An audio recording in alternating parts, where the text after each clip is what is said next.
Hello everybody, Bobster1984 here again, and this is a video that goes out on Thursday, and this is obviously after the events at the Stadium of Light last night, where Sunderland ran out 3-0 winners to Everton, which consigns us to the Championship. A fate that has been fairly obvious and on the cards, since September probably. And I'm not sitting here and doing one of those ranting and raving videos where everything's such and such is fault and everyone's to blame. This is my take. I pride myself on doing these videos. You might look at this in two ways. You might look at this and think, he makes a couple of points I agree with. You might look at this and think that I'm a complete bellend who does videos on YouTube, so my opinion doesn't count. But I'm a fan of Newcastle United. I'm allowed an opinion. And that's why I do these videos. And my opinion is on relegation as follows. I didn't do a video after the Villa game last weekend because the realisation hit. Come the final whistle, we failed to beat the worst team in the league over both games. We drew them both. But on Saturday we failed to break down the worst team in the league. And obviously the news came through. I knew...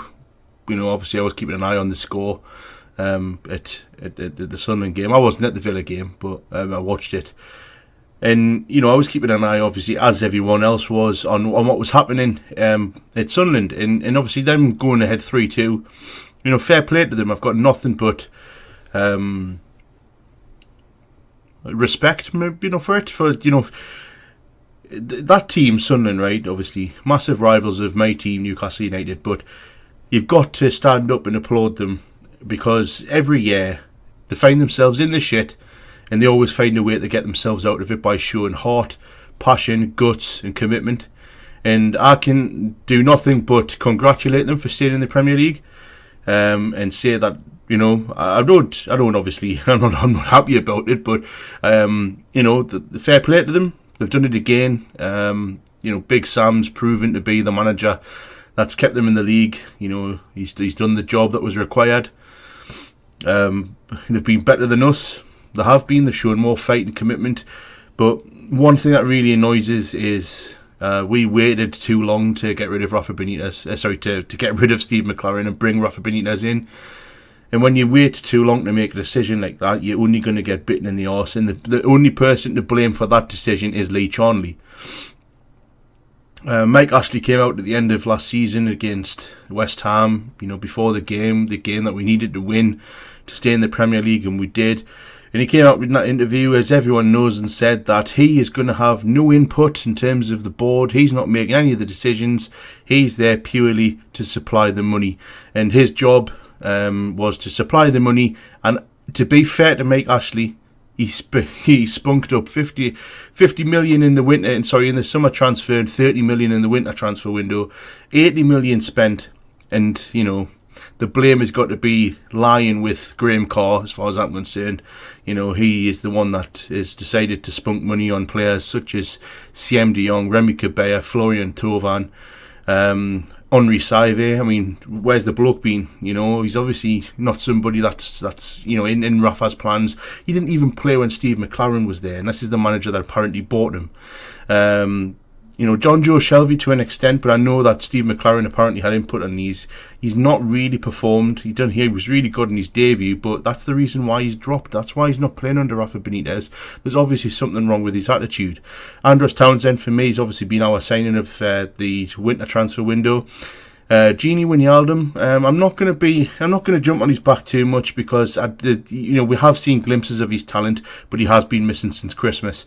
Mitrovic, I am a big fan of the big guy. I hope he stays, and I'm a big fan of Mbemba. We're not done. A couple of them have done all right, but overall we didn't do what we needed to do. We needed to sign left back, a strong centre back, maybe two, and we definitely needed a proven goal scorer, and we didn't sign any of them. But the blame for me lies not only with Lee Charnley, not only with Graham Carr, but also with the players. Too many of our players this year have been missing. And I'm not just talking about, a couple of games. I'm talking about all season. And fair play, Sissoko's done all right since Benitez came in, but for the previous 28 games, he was anonymous.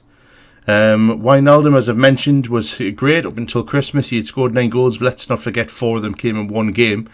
But since Christmas, he's been missing. Pape Cisse, when he's played, he's done absolutely nothing. Absolute dog shit. He's got the touch of an elephant. He really, really has shown himself to be what he is. Not good enough. Stephen Taylor, another player that was brought in because of injuries. Not good enough. Jack Colback, to an extent, most of this season has been fairly poor. Not good enough.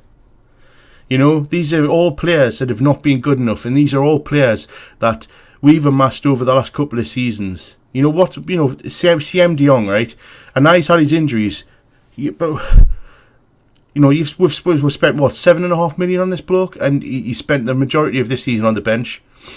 If he's not good enough, there's got to be something there. If you're willing to spend that kind of money, and he's the Ajax captain for a season, there's got to be something there. Why is it when he comes to Newcastle, like his brother, he turns to dog shit?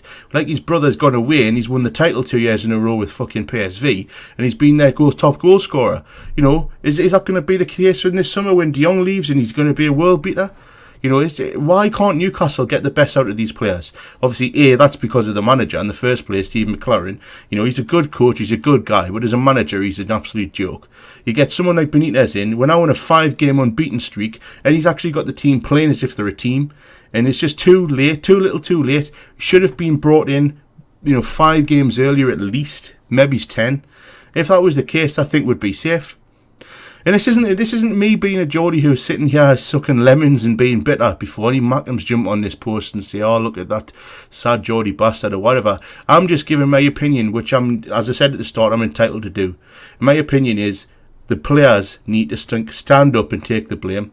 But in the Championship next year, when we got relegated last time, we had all those big name players who were English, who wanted to, actually fight for the badge, and we all know the stories of the 6-1 defeat against Leyton Orient. Kevin Nolan, Joey Barton, Andy Carroll all stood up and said, look, if you didn't want to be here, go on, fuck off. I can't see anybody who is going to be the leader in that dressing room this time round, and I think we're in trouble. And I'm not one of these people that says, oh, it's alright, man, we'll come up straight away next year. Really? That is a very hard league to come out of. It's taken Middlesbrough since we went down with them the last time 7 years ago. 7 years ago to come back, and that it just shows that it is not going to be easy, and people need to start realising that the Championship is a very hard league to get out of. So I am personally, I'm not one of these people. Oh, it's alright, man. We'll be back to winning ways every week next year. These are all sorely mistaken as far as I'm concerned. Newcastle United relegated. It's a sad day. It's a sad day for me to be a Newcastle fan. I think genuinely, not just saying it because I'm a Newcastle fan, I think the Premier League will be a worse league without Newcastle in it. So, any Newcastle fans that watch this video, leave your opinions down below in the comments section. If you're not a Newcastle fan, or you're going to miss Newcastle being in the Premier League, please leave a comment down below and let us know. But this is Bobster1984, giving my opinions on Newcastle United being relegated for the second time under Mike Ashley. See you later.